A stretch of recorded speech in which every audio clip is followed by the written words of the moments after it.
Բարև ձեզ, Երևան Today հարցազրույցի տաղավարում այսօր հյուրընկալել ենք առաջ Աչակենտրոն կուսակցության գործադիր կոմիտեի անդամ Նարեկ Մանթաշյանին։ Բարև ձեզ, պարոն Մանթաշյան, շնորհակալ եմ հարցազրույցի հրավերը ընդունելու համար։ Պարոն Մանթաշյան, արդեն քանի օր է Նիկոլ Փաշինյանը ՄԱԿ-ի եւ ԵԽԽՎ-ի բարձր ամբիոններից խոսում է Հայաստանում ժողովրդավարության, արդարադատության եւ նմանատիպ գեղեցիկ երևույթների մասին։ Զուգահեռ իրականությունում Հայաստանում սպանվում է ընդդիմադիր համայնքապետ։ Սա ինչպես կմեկնաբանեք, քանի որ իշխանությունները շտապում են առանց անմեղության կանխավարկածի պահպանման մեղավորներ կարգել, արդեն գործը բացահայտված համարել, սա ինչի արդյունք է։ Շնորհակալ եմ հրավերի համար, տեսեք, մենք վերջին 7 արդեն 8-րդ տարին ապրում ենք մի երկրում կամ մի իրականության մեջ, երբ գերակրվում ենք միայն խոսքերով, խոստումներով, բայց ապրում ու իրականության մեջ տեսնում, շփվում եւ ֆիզիկական գոյությամբ առնչվում ենք այնպիսի երևույթների, որոնք իրականում գոյություն չունեն այդ խոսքերում կամ հակառակը, հա։ Տեսեք, իշխանությունները ամեն օր որևէ բան խոսում են ու մենք փաստացի ապրում ենք ժողովրդական բաստիոնում, որտեղ դուք վերջին դեպքերը նշեցիք, որտեղ օրինակ ցուցարարներին ծեծում են, որտեղ օրինակ խոսքի համար բանտարկում են, որտեղ օրինակ ես իմ բողոքի ձայնը բարձրացնելու համար 8 ամիս անցկացրել եմ կալանավայրերում եւ այլն, այսինքն դուք հիմա ինձ հարցնում եք որևէ մարդու խոսքերի իսկության մասին բացատրություն կամ դրա շուրջ որևէ մեկնաբանություն, որը գոյություն չունի։ Իսկ գոյություն չունեցած բաները մեկնաբանման ենթակա չեն։ Եթե ուշադիր եք եղել, օրինակ ձեր նշած երկու ելույթների ժամանակ դահլիճում նույնիսկ լսող մարդիկ չկային։ Այսինքն այդ բարձր ամբիոնից երբ որևէ բան ես ասում, ցավոք սրտի եմ ես սա ասում, որովհետև ես լինելով հայ Հայաստանի քաղաքացի շատ ավելի լավ կզգայի ինձ, երբ իմ երկրի ղեկավարին գոնե լսող լիներ, որովհետև մենք ապրել ենք ժամանակաշրջան, երբ այո այդ նույն ամբիոններից երբ մենք մեր երկրի ղեկավարները կամ մեր երկրի ներկայացնող անձիկ բան էին խոսում, առնվազն դահլիճում լսողներ կային։ Իսկ հիմա այդ ամեն ինչը այնքան անհետաքրքիր ու եկեք հեռու չգնանք, հա, մենք դառել ենք այն տղու երկիրը։ Մենք դառել ենք մի երկիր, երբ Ամերիկայի Միացյալ Նահանգների նախագահ բարիշացնում է, չգիտի ում հետ է բարիշացնում։ Մենք այդքան մեր գոյությունը նվաստացրել ենք։ Մենք այնքան ենք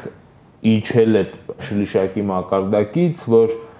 մեր երկրի ղեկավարին ասում են մենք բարիշացրեցինք իմ ընկեր Ալիևին եւ Էնտաղուն։ Կամ Ալբանիայի նախագահին։ Ալբանիայի նախագահը օրինակ Մակրոնի հետ կատակում ասում է նեղացել եմ, որ չէ շնորհավոր։ Այսինքն սրանք բաներ են, որոնք ես իրոք սրտի խորը ցավով եմ ասում, որովհետեւ ի վերջո որևէ ֆրանսիացի, իսպանացի, վրացի եւ այլ ազգի ներկայացուցիչ երբ նայում է այս իրողություններին, ինձ ձեզ ասոցացնում է տվյալ մարդով, ով էս բային ներկայացնում է մեր երկիրը, ինչքան էլ մենք փորձենք մեր ներքին ըմբոստությունը արտահայտել, մեր ներքին անհամաձայնությունը բերել այս խնդիրների շուրջ, միևնույնն է աշխարհի աչքին Հայաստանը դա ձեր նշած անձնավորությունն է, որքան էլ որ մենք սա մեծ ցավ ապրելով ենք արձանագրում։ Այդ նույն անձնավորությունը նույն ամբիոններում նաև հայտարարում էր, որ նախկինում որևէ համայնքում չէր կարող ընտրվել ընդդիմադիր համայնքապետ։ Սա իհարկե իրականությանը բացարձակ չի համապատասխանում, բայց այնուամենայնիվ անդրադառնանք այն հանգամանքին, որ նա չի նշում, որ այսօր եթե նույնիսկ ընտրվում են այդ ընդդիմադիր համայնքապետերը, դա ուղղորդվում է մի շարք քրեական գործերով տվյալ անձանց վրա եւ որքանով ես կարողացա ուսումնասիրել Վալոդիա Գրիգորյանը միակ ընդդիմադիր համայնքապետն էր, ում վրա դեռ չկար քրեական գործ եւ նա էլ սպանվեց։ Ես ամեն դեպքում ձեր առաջի հարցի դեպքում եւս փորձեցի խուսանավել պատասխանից բոլոր այն դեպքերը, որտեղ կան անձնական դժբախտություններ կամ մահ, ես դրան որևէ երանգավորում տալուց եւ քաղաքական եւ անձնական, կարծես եւս մեկ անգամ նախ վրթովում ես այդ մարդկանց վիշտը, երկրորդ դու չգիտես ինչպիսի հետևանքների կարող է բերել քո խոսքը, որը դու որևէ պատասխանատու ձևով, եթե ես չգիտեմ, որ կատարողը կամ հանձնարարական իջեցնողը տվյալ դեպքում այսինչն է կամ այսինչ շրջանակից է, իմ խոսքը կարող է բերել նոր դժբախտությունների։ Հետևաբար ես խուսափում եմ հանրային դաշտում նման կարծիք ասել որևէ սպանության դեպքի արդիվ։ Բայց ես կարող եմ ասել, որ երկրում տիրող իրավիճակը, երբ ամեն երկրորդ անձնավորության ձեռքին կա զենք, երբ նույնիսկ այն վարկածը, որը որ շրջանառում է իշխանությունը, ինքնին թույլատնում է իշխանության դիրքերը այս դեպքի շրջանակներում, որովհետև եթե կա վենդետայի ռիսկ, ինչպես իրենք են ասում, սա վենդետա է, հա, նորմալ աշխատող պետությունների ոստիկանության պարագայում վենդետաները դրանք վերահսկելի պրոցեսներ են, այսինքն եթե դուք գիտեք, որ կա նման ռիսկ, այդ ռիսկը նախ առաջացել է կրկին ձեր թերի աշխատանքի արդյունքում, որտեղ եթե առաջին դեպքում, երբ ինչի արդյունքում վենդետա պետք է առաջանար, եթե դա նորմալ պատժված լիներ, գործը մաքրված լիներ, հավանաբար բանը չէր հասնի վենդետային։ Երկրորդ, նման մարդիկ առհասարակ քրեական ոստիկանության կողմից պետք է վերցվեն, նրանց զանգերը լսվեն, նրանց շարժը հսկվի, նրանց զենք ունենալու հնարավորությունները վերահսկվի։ Իսկ մեր ոստիկանությունը ու առհասարակ արդարադատական համակարգը լծված ընդհանրապես ընդդիմադիրներին լսելու, ընդդիմադիրների խոսքը կանխելու, ընդդիմադիրներին լրացնելու, դրա համար մենք ամեն օր ականատես ենք լինում որևէ միջադեպի։ Մենք ամեն օր արթնանում ենք, երբ բացում ես լրատվականը, մտածում ես այդ օրը որտեղ ես դու գնալու հոգեհանգստի արարողության, որտեղ ամեն օր որևէ դեպք կա։ Սա երկրում անպատժելիության, անպատասխանատվության մթնոլորտի արդյունք է, երբ ամեն երկրորդ մարդ շատ հասանելի ձևով կարողանում է տիրանալ զենքի, ապօրինի զենքի շրջանառությունը որևէ կերպ երկրում չի վերահսկվում, սրան գումարած նաև թմրանյութերի աննախադեպ այսպես տարածվածությունը երիտասարդության մոտ մատչելիությունն ու հասանելիությունը, որը նաև խթան է հանդիսանում նման դեպքերի ավելի շատ լինելու, որտեղ չվերահսկվող զենք գումարած թմրանյութ, սա պատրաստի մարդասպանությունը։ Այս ամեն ինչի մեջ իշխանությունը անկախ տվյալ դեպքի մեղավորությունից, ցանկացած դեպքի համար պատասխանատու է իշխանությունը եւ այստեղ նույնիսկ քննարկ사 բացարձակ ճշմարտություն է, այստեղ քննարկման նույնիսկ որևէ խնդիր չկա։ Մեր այս ժողովրդավար եւ արդար Հայաստանում ճակերտավոր քաղաքական խոսքի համար կալանավորված է բարձրաստիճան հոգեվորական Միքայել Սրբազանը։ Մեկ այլ բարձրաստիճան հոգեվորականի Բագրատ Սրբազանի նկատմամբ կտրած, կպցրած, այստեղից այնտեղից վերցրած ձայնագրություններով քրեական գործ են հարուցել եւ ոչ միայն իհարկե Բագրատ Սրբազանի, այսպես քաղաքական խոսքի համար կարելի ասել զուտ քաղաքական մոտիվներով կալանավորված են բարձրաստիճան հոգեվորականներ, ազգային ժողովի падգամավոր, ազգային բարերար, բայց մի շարք սպանությունների, մեղավորներ, կասկածյալներ ազատության մեջ են։ Սա ինչի հետևանք է։ Ես նախորդ հարցի պատասխանի շրջանակներում իհարկե պատասխանեցի, բայց եկեք մի փոքր ավելի հետ գնանք, ասեմ սա ինչի հետևանք է։ Սա նաև հետևանք է մեր ժողովրդի անտարբերության, մեր այսպես ամեն մեկս մեր անձնական խնդիրները, մայախատս կրայու, հա, այսպես ինչպես ռուսաց լեզվում ասվում է, դուք նշում եք բարձրաստիճան հոգեվորականներին, այո, ես մեծ խորը կսկիծով վերաբերվում եմ նաև այդ դատական process-ները հետևում եմ, բայց մի ուղղում ձեր հարցին, իհարկե ներողություն խնդրելով, որևէ քաղաքական խոսք Սրբազանները չեն ասել, այսինքն այստեղ քաղաքական խոսքի մասին։ Քաղաքական երանգավորում են տվել նրանց խոսքին։ Հա, նրանց խոսքը ազգային, պետական, շահեր հետապնդող մարդկանց խոսք է, որը պատրաստակամորեն պետք է կրկներ ցանկացած մտահոգ քաղաքացի։ Ես շատ մեծ ցավ եմ ապրում, որ բանը հասել է նրան, որ մեր ազգի մտավորական հատվածը կամ մեր ազգի այսպես ճակերտավոր էլիտա կոչված հատվածը, որը որ պետք է ամենօրյա ռեժիմով կրկներ բոլոր այն խոսքերն ու գործողությունները, որոնք ստիպված են եղել իրանց վրա կրեն Սրբազանները, որովհետև նրանք փաստացի իրենց հոգևոր ծառայությունից ժամանակավորապես կտրվել են, որպեսզի մեր ազգային մտածելակերպի վերականգնման ուղղությամբ ազգին արթնացնելու գործառույթներ են ստանձնել։ Բայց մինչև Սրբազաններին հասնելը մենք այս երկրում ունեցել ենք լրիվ քաղաքական մոտիվներով բանտարկված Հայաստանի Հանրապետության երկրորդ նախագահ, Արցախի Հանրապետության առաջին նախագահ, իսկ եթե մենք այդ 1.5 տարիները բանտարկության անցկացրած մենք տեսել ենք, քանի տոկոսն է հասարակության ինչ մտահոգություններով վերաբերվել այդ գործին եւ նաեւ դրա տրամաբանական շարունակությունն է, որ այդ անպատժելի մթնոլորտը, երբ նախագահի դեպքում սրանց թվաց, որ իրանք կարողացել են մարսել, տարածեցին ու պրոյեկտեցին նաեւ այլ մարդկանց վրա, որտեղ երբ մենք պայքարում էինք նախագահի ապօրինի կալանավորման դեմ, պայքարում էինք միայն մենք, շատ քիչ էինք։ Ցավոք սրտի այդ ուխտը չոքեց նաեւ այլոց դռները, իսկ մենք երբևէ քինախնդիր չենք վերաբերվել այդ հարցում ու բոլորին պատրաստակամորեն կանգնած ենք նրանց կողքին, աջակցում ենք նրանց ազատությանը եւ որևէ անձի անկախ նրանից իրենք մեր դժվարությունների ժամանակ մեր կողքին եղել են, թե չէ պատրաստակամորեն կիսում ենք բոլորի ցավը։ Պարոն Մանթաշյան, վերադառնալով ԵԽԽՎ եւ ՄԱԿ-ի այդ բարձր ամբիոններին, այնտեղ Նիկոլ Փաշինյանը իր ելույթներում բողոքում էր, որ Ալիևը շարունակում է օգտագործել Զանգեզուրի միջանցք եզրույթը։ Երեկ Կոպենհագենում տեղի ունեցավ Փաշինյանի եւ Ալիևի հանդիպումը, սակայն կառավարության տարածած հաղորդագրության մեջ չկար որևէ խոսք այն մասին, որ իր այդ բողոքները հայտնել է նաեւ հասցեատիրոջը։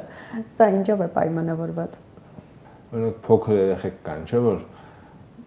մամայի մոտ պապայից լացելով ինչ-որ բան են բողոքում, բայց հենց պապային տեսնում են միանգամից խոսույթը փոխվում է։ Հիմա երբ այս մարդու քաղաքական հայրը կարգվել է թշնամի պետության ղեկավարը, երբ այս մարդը ամբողջ ուժով լծված է այդ մարդու քաղաքական օրակարգը սպասարկելուն, այդ թվում սեփական ժողովրդի նվաստացման գնով, սեփական ողբերգությունները ուրանալու գնով, ամենաչնչին ազգային որևէ բան լրացնելու գնով փորձում է սպասարկել, իսկ ինչն է այդ խոսույթի մեջ իր համար խորտ։ Իսկ ինքը եթե օրինակ Զանգեզուրի միջանցքին անվանում է Թրամփի ուղի, դրանից գաղափարապես ինչն է փոխվում։ Օրինակ մենք հասուն մարդիկ ենք, նաև առօրյա ռեժիմով զբաղվում ենք քաղաքականությամբ ու հետևում ենք process-ներին ու օրինակ շատ լավ հասկանում ենք, չէ՞, որ իրականության մեջ հողի վրա Թրամփի ուղի կոչվածը նույն Զանգեզուրի միջանցքն է։ Հիմա եթե ամեն անգամ օրինակ Ալիևը չի ասում Թրամփի ուղի, ասում է Զանգեզուրի միջանցք, դրանից այս գաղափարը ինչն է փոխվում։ Ես առիթ ունեցել եմ մեկ այլ տաղավարում այս մասին խոսելու, թույլ տվեք կրկնվելով նաև ձեզ մոտ ասեմ։ Հա, օրինակ սա մեր տունն է, իմ տան մեջ օրինակ ինչ որ մի սենյակ ինձանից պահանջում են հարևանս, թշնամիս ու քեռիս։ Ինչքան էլ շատ քեռուս սիրեմ, ինչքան էլ շատ է սենյակը իմ քեռուն տամ, միևնույնն է այս սենյակը էլ իմը չի։ Չէ՞, սա ինձանից փոխվեց։ Հիմա որքան էլ իրանք Թրամփասեր են, որքան իրանք փորձում են Թրամփին, մեր ժողովրդի վրա ծախել Թրամփի ներկայությունը, լավ հասկանալով, որ ժողովրդի մի ստվար զանգված, օրինակ Ամերիկա գնալու համար պատրաստական է տունը վաճառել, ուրանալ ամեն ինչ, միայն հասնի Ամերիկա, հա, մեր այս բան green card խաղացող ժողովրդի այդ հույզերի վրա Թրամփի անունը խաղացնելը Սրանք կարծում են, այսպես հիմարացրել են ժողովրդին ու կարող են մարսել Զանգեզուրի միջանցքը վերանվանելով Թրամփի ուղի։ Եթե լավ, սա Զանգեզուրի միջանցքը չի։ Այստեղ Հայաստանի Հանրապետությունը Թրամփի ուղի կոչվող ճանապարհի վրա ինչպիսի գործառույթներ ունի։ Եկեք, ես տարական հարցեր եմ հնչեցնում ու մեր ցանկացած քաղաքացի թող այս հարցերի շուրջ մտորի։ Օրինակ,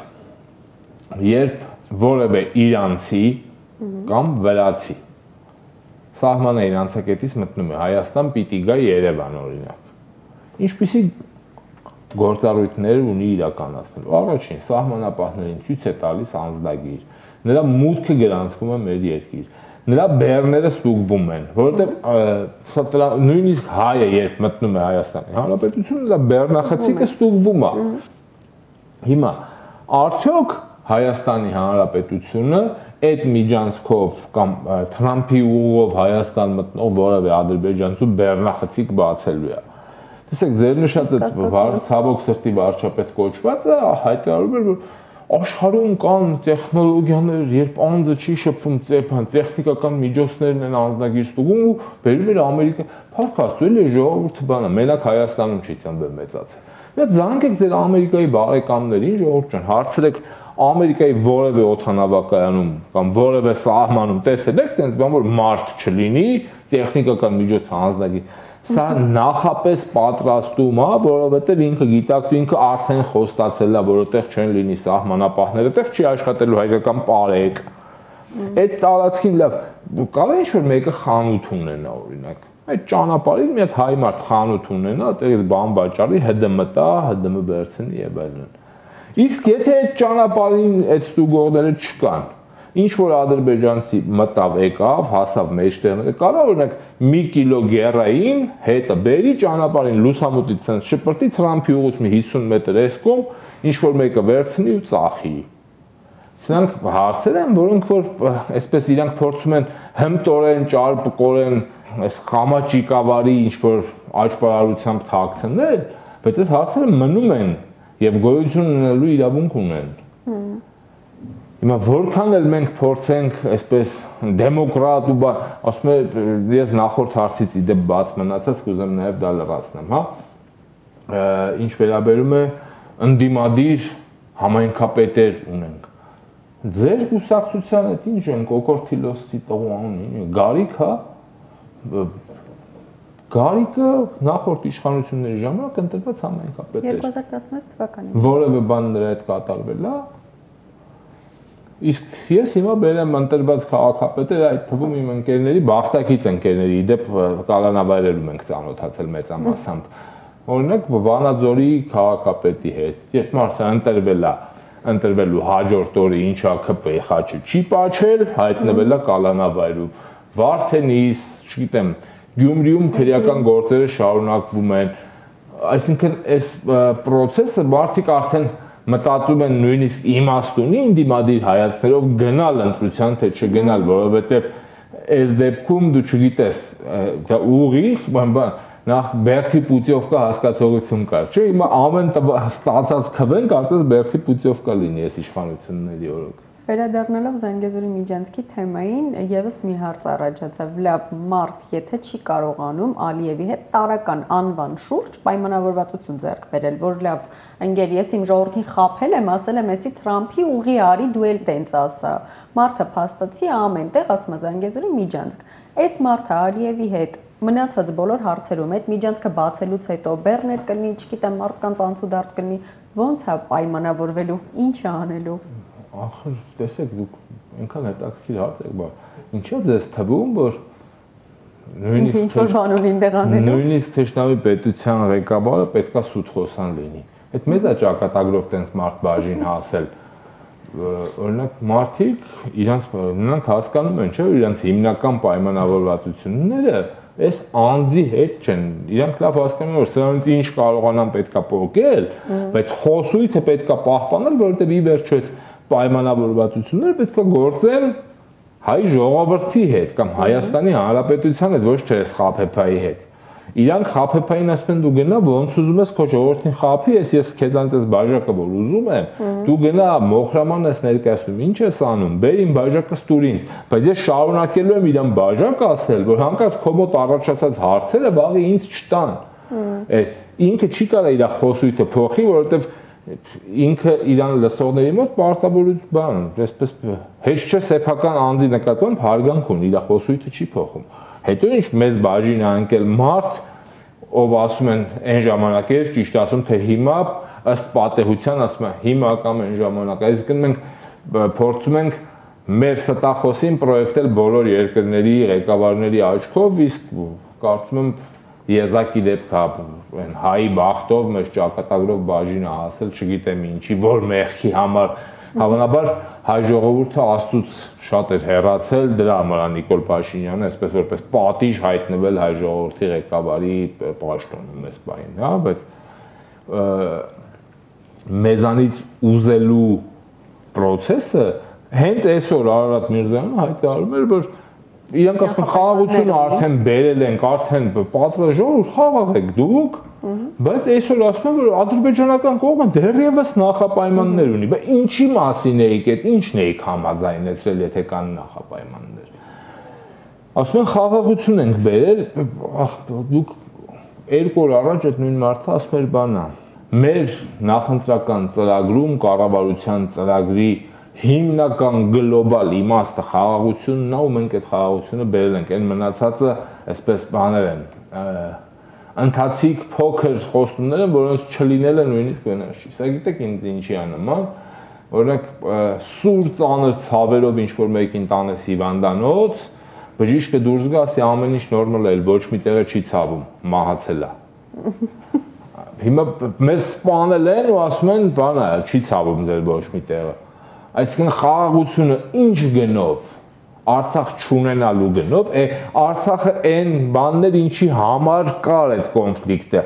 Բնական է դու զիջելու հաշվին, սա օրինակ դպրոց գնալուց ամեն օր որ դասարանի ուժեղ տղեն 1000 դրամ ուզի քեզանից, ամեն օր որ տաս պարզ է գլխիդ չեն տալու, բայց որը չտվեցիր գլխիդ ուտելու ես այդ տենց է աշխատում։ Արցախով չի վերջացել։ Նկատի ունեմ այդ մեխանիզմը տենց է աշխատում, երբ որ դու պատրաստական ես քեզանից ուզած ամեն ինչ տալու, որ բա ինչ տաս, այդ ծեծը մեկը ուտելու ես։ Ավելի լավ է մի անգամ տղամարդավարի չտաս, ամբողջ կյանքում քեզ փրկես այդ տալու մոլուցքից կամ պարտավորությունից, քան այդ տալը անverջ process է, այդ նույնիսկ բանա կենթանական աշխարհում, հա, գայլերին կերակրելու այսպես բան կա, մարդ իր ինչ-որ մի օրգան կտրում անընդհատ գցում է գայլի, որ հետևից էլ չգա, առանց հասկանալու, որ ինքը սպառվում է գայլի այդ արյան հոտի վրա մինչև բերջ գալու է։ Պետք է կանգնել գայլի այդ կռիվ տալ, ավելի լավ այդ կռվի ժամանակ քո թևը տանի, բայց վերջանա կռիվը։ Քան սենց ստորացուցիչ պայմաններով խաղաղություն ու իդեպ այդ խաղաղության միֆը այսպես տարբեր մարդիկ հիմա հաճորեն եմ նաև հետևում, թե ինչպես են սպասարկում, եկեք առանց անունների, բայց խաղաղություն կարող է լինել միայն մի պարագայում, երբ հավասարը հավասարին, որևէ մեկը պատերազմ չի ուզում։ Ես իմ ընկերները այդ պատերազմով անցել են։ Մեր քաղաքական առաջնորդները պատերազմ հաղթած մարդիկ են։ Այսինքն որևէ մեկը սրանցից մեզանից լավ պատերազմի գինը, արժեքը, դրա կորուստները չի պատկերացնում։ Ոչ էլ մեզանից լավ խաղաղության գինն են պատկերացնում, բայց այդ խաղաղությունը երբեք չի կարա լինի ինքնասիրության կամ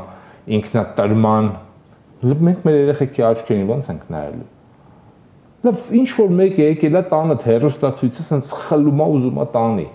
Շատ կենցաղ եմ բերում, որ մեր յուրաքանչյուր հայ տղամարդ ինքը իր վրա վերցնի։ Հեռուստացույցը չէ, կնոջը ձեռից բռնել է տանում է։ Քո քայլերը ինչ պիտի լինի։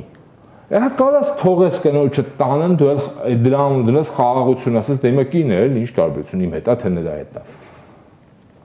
Հիմա մենք ապրում ենք այդ այն ժամանակներում։ Եթե մարդ իր սեփական հողը, հայրենիքը, իր կնոջ չափ չսիրի, էլ այդ ձև տղամարդում է պետք։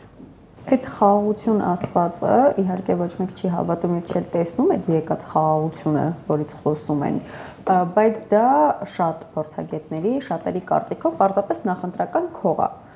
Ըստ ձեզ, այդ քողը, այդ խոսույթը կեղծ ինչքան կաշխատի հայ հասարակության մոտ։ Ինձ թվում է իրանց համար այդ քողը ժամանակավրեպ ստացվեց, որովհետեւ իրանք կնախընտրեին դա օրինակ հաջորդ տարի գարնանում ունենալ նման փաստաթուղթ, բայց այս դեպքում որևէ մեկի իրանց ցանկությունները հաշվի չէր առնում, այստեղ Թրամփին էր պետք։ Թրամփը գնում էր Նոբելյան մրցանակի, իր համար այդ տաղու ու այն տաղու բարիշացնելը ընթացիկ օրակարգային հարցեր զուտ սպասարկելու ամերիկյան օրակարգեր ու այստեղ իրանց համար բան WhatsApp-ի համարներ հավանաբար սխալ համար է տվել էլի, որովհետև երբ որ դու ունես WhatsApp-ի համարը, բայց զանգելու հնարավորություն չունես, այդ համար ունենալը որևէ բան չի նշանակում։ Նկատի ունեմ ժամանակը իրանք չեն կառավարել, ժամանակը կառավարվել է դրսից, մենք բանա կա օրինակ девушка по вызову, հիմա մեր ղեկավարը նման է ստորագրություն по вызову, իր համար կապ չունի, երբ ուր են կանչում ստորագրել, ստորագրելու բանը լինի։ Կանչել են Ամերիկա, գնացել է Ամերիկա ստորագրել, վաղ կանչեն ուրիշ տեղ, կգնա ուրիշ տեղ կստորագրի։ Ասում եմ Ամերիկան նստած ասում է Թրամփին բան կա ստորագրելու են, հիշում եք, ասում է, թե պետք է հենց հիմա թե թուղթը պատրաստա ստորագրեմ։ Ինձ թվում է պատրաստի ստորագրող է, էլի։ Բայց իրականում շուտ ցավով է, բայց տենց է։ Նկատի ունեմ նախընտրական process-ների համար, այո, իրանք կուզեին սա օգտագործեին, բայց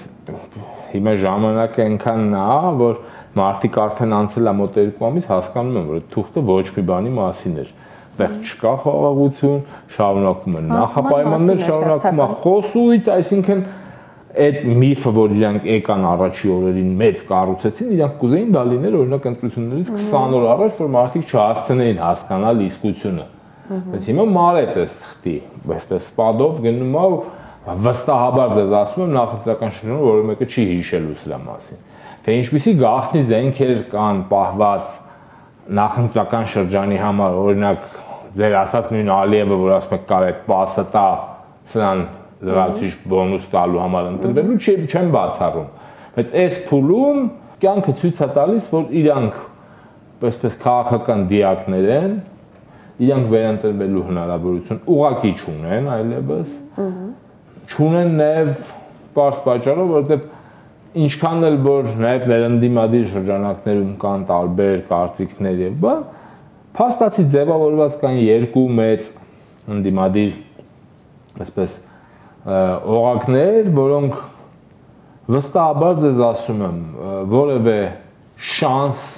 վերարտադրվելու չեն թողելու այս իշխանություններին։ Ես այդպես եք ասում, բայց ԿՊԱ-ականները վերջին շրջանում ինձ թվում է դուք էլ նկատած կլինեք, թե ինչ ինքնավստահ խոսույթ ունեն, որ ինչ ուզում է լինի, մեկը մենք վերընտրվելու ենք։ Փաշինյանն էլ դե ամեն անգամ ասում է, եթե չուզենային, որ ես մնայի, հեղափոխություն կանեին, եթե հեղափոխություն չեն անում, ուրեմն իմ մնալու հետ համաձայն են։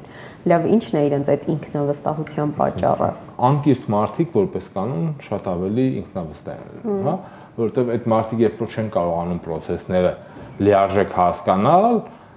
իրանց բոլորի տեղը մտածում է մի հոգի, իսկ այդ մեկը կիսագրագետ է, հետևաբար նրանց բոլորի օրինակ դուք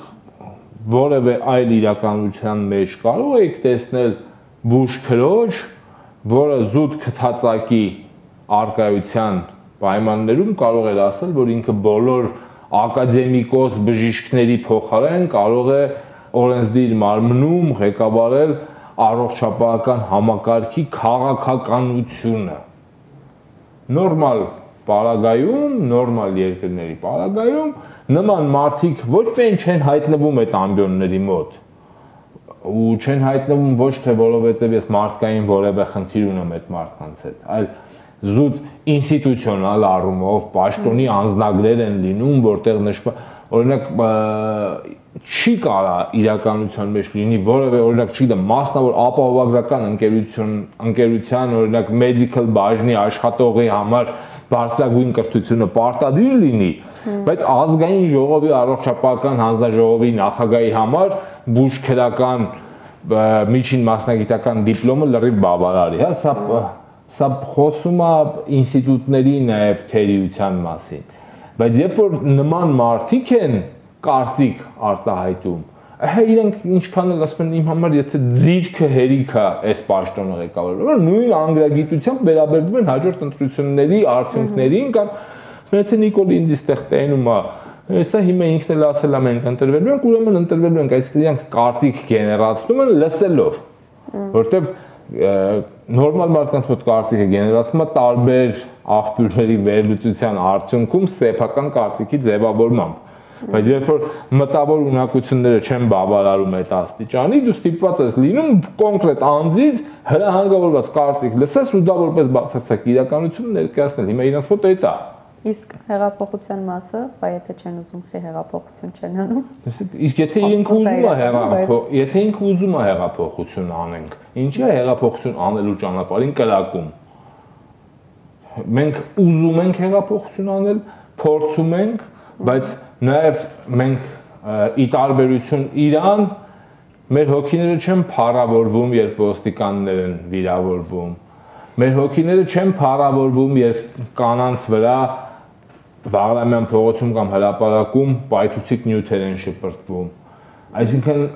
մեր համար չի կարա որևէ պաշտոնը կամ հեղափոխությունը լինի մեր քաղաքացիների կյանքի վտանգի սպառնալիքների գնով ինչ-որ բան։ Այդ ինքն է հայտարարել, որ պատրաստ է տանկերի մամլիչներով ճնշել ցանկացած ընդդիմադիր շարժում։ Այդ իր իշխանության օրոք են ընդդիմադիր շարժման առաջնորդներ կամ մասնակիցներ ամիսներ ու տարիներ անցկացնում բանտերում։ Այո, մենք Իրանից ազատվելու համար ցանկացած մեթոդ ու միջոց ընդունելի ենք համարում, բայց ոչ երբեք կյանքերի հաշվին։ Պարոն Մանթաշյան, կուզենամ մի փոքր անդրադառնանք նաև այս impeachment գործող գործընթացին։ ՀՀԿ-ական պաշտոնյաները, ՀՀԿ-ական թիմակիցները հայտարարում էին, որ գործընթացը չի լինում, քանի որ չկան Հայաստան Դաշինքի падգամավորների ստորագրությունները, բայց կան ՔՊԱ-ականներ, ովքեր պատրաստ են միանալ։ Հայաստան Դաշինքը դեռևս 4 ամիս առաջ էր հայտարարել, որ միացել է գործընթացին, ստորագրություններն էլ արդեն տրված են, ինչ սպասել։ Տեսեք, նախ թյուրըմբռնում կա ի սկզբանե հարցադրման մեջ, որովհետև Հայաստան Դաշինքը միացել է դեռևս 4 ամիս առաջ։ Այստեղ խնդիրը տեխնիկական, ես կարծում եմ, այս 4 ամիսը մեր գործընկերների համար նախագահ Քոչարյանի հասցեին ստեր հորինելու համար, причем կոնկրետ անձիկ, ովքեր լծված էին այս գործին, ի սկզբանե նպատակադրումը դա է եղել։ Ենթադրենք ես չարամտորեն հիմա փորձում եմ մանիպուլացնել իրադրությունը ու այդպես չի, այլ իրականում պետք է այդ ստորագրությունները թղթով ունենալը։ Հիմա կա, process-ը տրված է, այստեղ նույնիսկ մեկնաբանելու խնդիր չկա, որովհետև տեսեք, քաղաքական պատասխանատուն հայտնի է, տեխնատուն հայտնի է, խանգարող հանգամանքը ստորագրություններն էին վերացված է։ Անցել է 15 օր, ես լիահույս եմ, որ մեր գործընկերները կհաջողեն, որովհետև ես ցանկացած տիպի process, որը գեներացվում է այս իշխանությունների դեմ կամ սրանցից ազատվելու համար, ես անկեղծորեն ուզում եմ, որ դա ստացվի, բայց այս 15 օրերում մենք ունենք դեռևս 0 արդյունք, ենթադրենք առաջիկա 15 օրերում, օրինակ 1 ՔՊԱ-ական հաջողվի, եթե նույնիսկ այս տեմպերով ամսական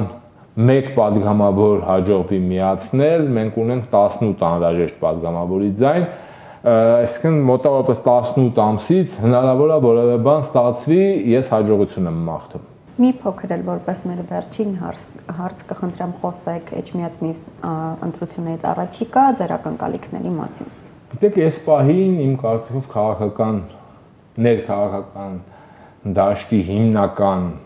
անելիքն ու ասելիքը պայմանավորված է հենց վաղաշաբաթ խոշորացված համայնքով, ինչպես գիտեք, մեր կուսակցությունը ներկայացվածություն ունի ու լիահույս ենք, որ կարողանալու ենք մեր այսպես համառ ներկայությամբ հաղթել Նիկոլ Փաշինյանին, որովհետև որքան էլ որ այլ անուն ազգանունով է տեխնացուն առաջադրված քաղաքացիական պայմանագրի կողմից, մեր այսպես հակակշիռը այնտեղ Նիկոլ Փաշինյանն է, որովհետև երբ որ անձը հարց չի առաջանում իր մոտ, երբ Նիկոլ Փաշինյանը ասում է, որ Արցախը ադրբեջանական հող է, իսկ կոնկրետ մարդու հայրը զոհվել է այդ հողը ազատագրելու համար,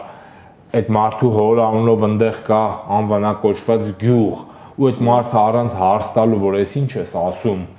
այլ կուրորը այդ մարդու ցուցակով գնում առաջադրվում է որևէ տեղ, ցանկացած մարդ այդ մարդուն պետք է նայի Նիկոլ Փաշինյան անուն ազգանունով, այդ դեմքով, որովհետև ինքը իր գենետիկան իդենտիֆիկացրել է քաղաքացիական պայմանագրի հետ։ Իսկ հաղթել Էջմիածնում Նիկոլ Փաշինյանին դա բավականին հեշտ է, որովհետև Էջմիածնեցիք նախ հոգևոր մարդիկ են, երկրորդը թասիբով մարդիկ են, երրորդը էջմիածնեցիք էջմիածնեցու նկատմամբ պատվախնդիր են, իրանք չեն կարա այս իմ բերած իրողությունը իմանան, գիտակցեն ու ասենք քո անձի ստեղծման արժանինքները ուրացած մարդուն քաղաք վստահեն։ Եվ հետո այստեղ կոլորիտային որոշակի բան կա, չի կարա Վանաձորցին